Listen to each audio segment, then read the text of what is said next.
You better love me again.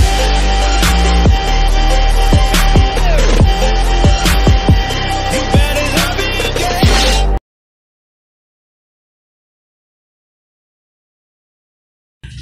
Assalamualaikum teman-temanku semuanya. Apa kabar? Semoga kabar Anda sekalian dalam keadaan baik ya. Amin ya rabbal alamin. Bertemu lagi dengan saya di channel YouTube Sabar GB, di mana merupakan salah satu channel penyandang disabilitas yang berisi tentang semua aktivitas penyandang disabilitas, terutama aktivitas saya sendiri ya. Baik teman-teman, kali ini saya akan mengajak Anda sekalian untuk membahas tentang sesuatu yang ringan tetapi juga penting, yaitu kita jangan sampai terpesona dengan harta benda. Ya teman-teman, karena menurut saya Anda jangan cemas soal materi. Apakah itu untuk menumpuk-numpuknya atau untuk kehilangannya ya teman-teman. Kita nggak usah cemas. Jangan cemas ya teman-teman. Kedua-duanya kita tidak perlu cemas ya. Bahwa Anda bisa atau tidak bisa menumpuk harta benda, dan juga Anda tidak usah cemas jika Anda akan kehilangan harta benda teman-teman. Itu pun kalau kita ya, saya atau Anda terpesona dengan harta benda teman-teman. Tapi saya mohon Anda tidak usah terpesona dengan harta benda, karena ya kita ini hidup cuma sebentar untuk menuju ke kehidupan yang selama-lamanya. Nah, kita ini cuman paling sampai 60, 70 atau mungkin bonus hingga 80 tahun udah teman-teman. Ya, memang nggak ada yang tahu sampai saat ini. Tetapi perkiraan rata-rata usia manusia sampai seperti itu ya, sampai segitu. Jadi teman-teman sekalian, saya mohon, saya minta jangan cemas soal dunia. Nggak usah cemas ya teman-teman. Yang penting kita terus berjuang saja. Berjuang. Setiap hari berjuang tanpa henti. Cuma nasib ya. Nasib kita di dunia ini bukan kaya atau miskin ya teman-teman. Nasib kita di dunia ini ya semacam ketepatan pekerjaan kita, ketepatan posisi kita, serta ketepatan perjuangan kita teman-teman. Itu nasib kita dalam suatu bagian manajemen kehidupan teman-teman ya. Itu nasib kita teman-teman. Jadi bisa juga ketepatan kita dalam menempatkan diri. Jadi mudahnya seperti ini teman-teman ya. Kalau kita memang dijadikan rumput, ya sudah, kita jangan iri dengan yang dijadikan kambing ya. Pokoknya rumput ya berjuang sebagai rumput, bukan berjuang sebagai kambing. Itu ya, ibaratnya seperti itu teman-teman. Sebenarnya itu saja ya teman-teman ya. Ya.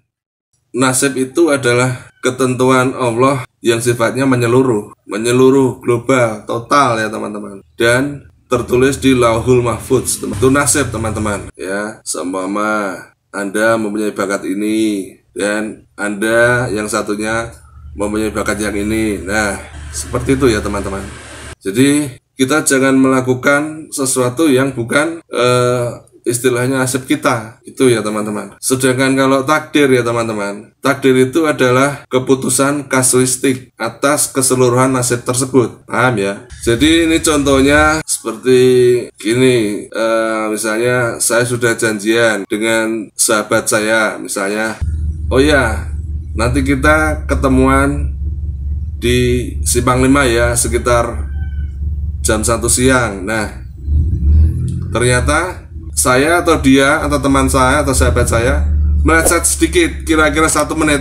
Akhirnya kita tidak ketemu. Nah, itu takdirnya teman-teman. Tapi kalau nasib itu adalah keseluruhan dari ketentuan Allah ya teman-teman pada hidup kita. Jadi bisa ya membedakan ya. Jadi kembali lagi tadi saya contohkan, kalau kita diciptakan sebagai misalnya sebagai kucing, ya jangan menjadi anjing. Demikian pula sebaliknya, kalau diciptakan sebagai anjing, maka jangan menjadi kucing. Gitulah. Mudahnya seperti itu teman-teman.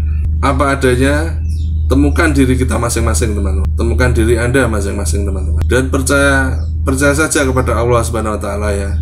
Kalau misalnya kita dijadikan kucing ya, kita pasti akan dihidupi oleh Allah Subhanahu wa taala sebagai kucing. Itu pasti teman-teman. Asalkan kita ya atau Anda setia kepada diri kita masing-masing.